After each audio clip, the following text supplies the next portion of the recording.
Hey guys, Lord here, back again with another action figure review, and today we'll be taking a look, as promised, at the Star Wars Black Series Knights of the Old Republic Deluxe Darth Malgus. And no, you don't have to worry about any Christmas-themed puns here, because he's got a really cool name as opposed to Malik, who not only has a name that is reminiscent of a Hawaiian Christmas greeting, but also one of the 7 Princes of Hell.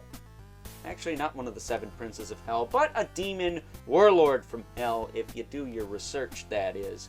So, with that kind of effed up information aside, this of course is brought to us by the fine folks over at Hasbro, and is one of very select few Star Wars Black Series figures I bought over the course of the past year or so. And I say that because Star Wars Black Series line hasn't really been doing a whole heck of a lot for me. Much like Marvel Legends, Hasbro has just been kind of dropping the ball lately, but thankfully they finally dipped their toes back into the Knights of the Old Republic and brought us Malgus here and Malak, who I reviewed yesterday. So, with that being said, let's get right to the chase and take a look-see at Malgus's one accessory.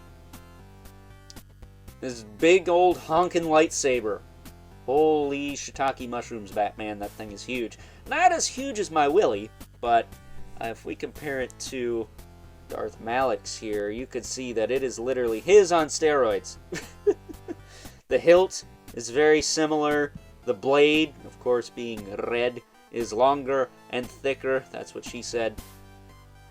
And of course, it too can pop out of the hilt there and go back in like so. He can hold it, but unlike Malik, he doesn't have a place to store it. So, taking a closer look at Darth Malgus here. He was always one of my favorite Sith Lords, just based off design alone. He looks really cool, and if you're wondering, yes, this mask is removable. So if you bear with me for a second here, I will remove his noggin. And get a good grip on it, that is. There we go. Lay him down for a second. We could pop his mask off so you can get a good look at his ugly mug, complete with scarred up face. I mean, that's pretty wild, right? Glad to see Hasbro's growing some nuts and doing some more risky character designs. I mean, let's face it, a kid's not going to buy this figure, right? Unless they think it's cool like I would have if I was a kid.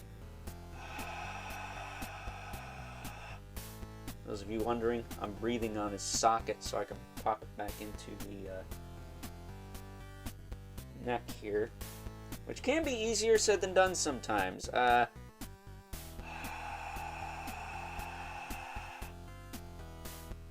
the easiest thing with these Black Series figures.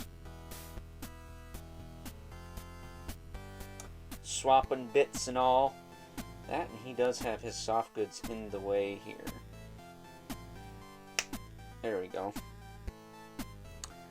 But that aside, he is a really cool looking figure. He's got one of the best hoods on like a 6-inch figure too. You could pull it up and over his face like that. Give him a ton of mystique. As we didn't have any already. He's like a freaking 7-foot scary looking mother trucker. You can also pull this hood back and it tucks back really nice. It gets out of the way. It sits nice on the neck and shoulder area here. It just looks really good. And for not having wire in there, I don't think they could have done much better than that. So kudos to Hasbro on that one. I'll give them props when they deserve it, man. And with this figure, they definitely do. Other than the price point, this guy was like $35, and I honestly don't see it because, you know, the Chewbacca figures aren't $35. Why the heck is he? I mean, I know he's tall and stuff and a new buck, but I don't know. I'm not seeing $35 worth of stuff here. If he had an alt head instead of a removable mask and some fist hands and some force lightning and maybe a swoosh effect for his giant arse light stick here, then I could probably see that. But as it stands, you get very little for the price point, but he could very well be the Black Series Figure of the Year. I don't know. He's given Malak, I'm going to get their names confused, I'm sure, a run for his money. But as far as articulation on this guy goes, his head is on a double ball peg. You can look up and down, tilt side to side, rotate. The shoulders can go up to the side pretty far as the pauldrons will allow anyways. They go back down, they rotate forward and back. He does have a butterfly joint, but it's very limited, especially when you lift the arm up, which is really when you want to use a joint like that. So, while he can two-hand a lightsaber, it's going to be a little difficult and hindered there. That said, his elbows do give you just about 90. I think maybe a little bit more so, and he does have elbow rotation. I don't miss the double elbows on these guys, really. But when it comes to sword-wielding characters, I think it would be helpful, or at least a bicep cut too. But as long as I get more than 90 out of the single elbow, I'm okay with that. He does have the appropriate hinge for holding weapons in this hand, the right hand, as well as rotation. He does also have a hinge in the wrist on this side with rotation. Wrong hinge for holding weapons, but whatever, I guess. At least he's got one right. He can crunch forward that much. He can crunch back about that much. He can rotate with either joint in the torso. He can tilt side to side pretty well. Hips can kick out to the side better than most Spider-Man figures. Let's take note of that. Look, he's got big balls on the hips there. He can kick forward and back. He does have a thigh swivel on that ball. No, they could do what NECA does and put like an actual cup and swivel joint in there, but that's fine, I guess. He does also have a knee swivel, but the knee hinge is too low. I think it should be above the knee pad here. Because when you bend the knee, it looks a little funny, right? And that doesn't look great. So if they put the knee hinge up here, it would look a lot better.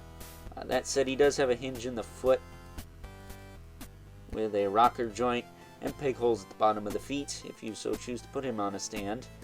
And of course, he's got this nice soft goods cape that drapes well behind him, much like his hood. So really cool figure. I dig him a lot. It should be worth noting that the pauldrons are on the ring on the inside of the shoulder socket, and you can pop them up and over the cape here. So he has a very nice regal look to him. But yeah, man, I like this figure a lot. I don't know if either him or Malik will crack my top figures of the year for 2023, because, you know, I'm late to the game with that. Business as usual. But they have a very good chance of getting on there, at least one of them. You know, my rules, I can only put one figure per toy line just to keep things interesting. But he's a really cool figure. He's a really big figure, but I'm not quite sure if he's worth the price point. So with that being said, let's move right along and take a look at some size comparisons. First up, here is the mighty Darth Malgus, alongside a couple other characters from the Knights of the Old Republic. Darth Revan to the right, and Darth Malakalikimaka. Okay, I did that joke yesterday. Not gonna repeat it here. But Darth Malak, everybody! Round of applause? No? Okay. That said, as I mentioned before in the Darth Malak review from yesterday, check that out if you haven't already, would really appreciate it if you did, you kind of get a gist of scales between these three.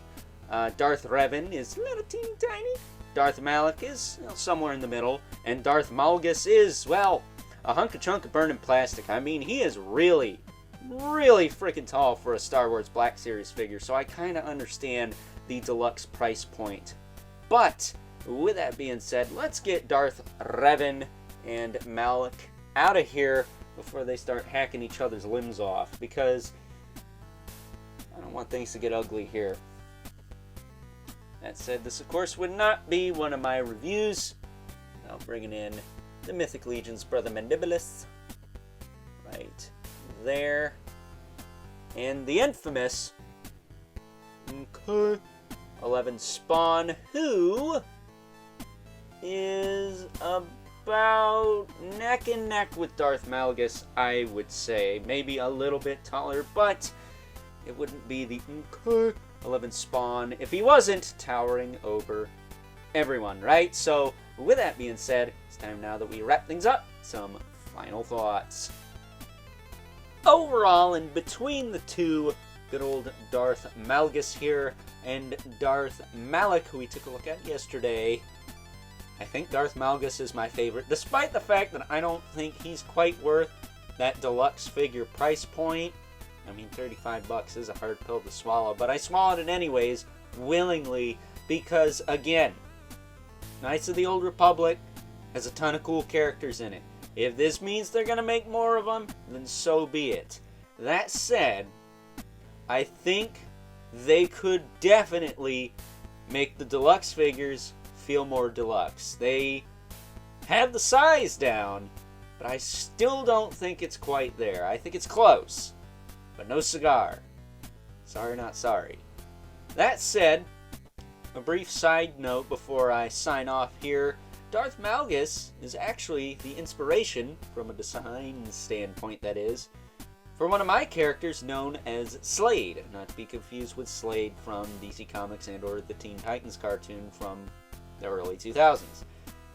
He's a cyborg scientist, was an army of androids, and who looks a lot like this, and fights my character Blade Killer, who, as you know, looks a lot like the Mythic Legion's Belphegor.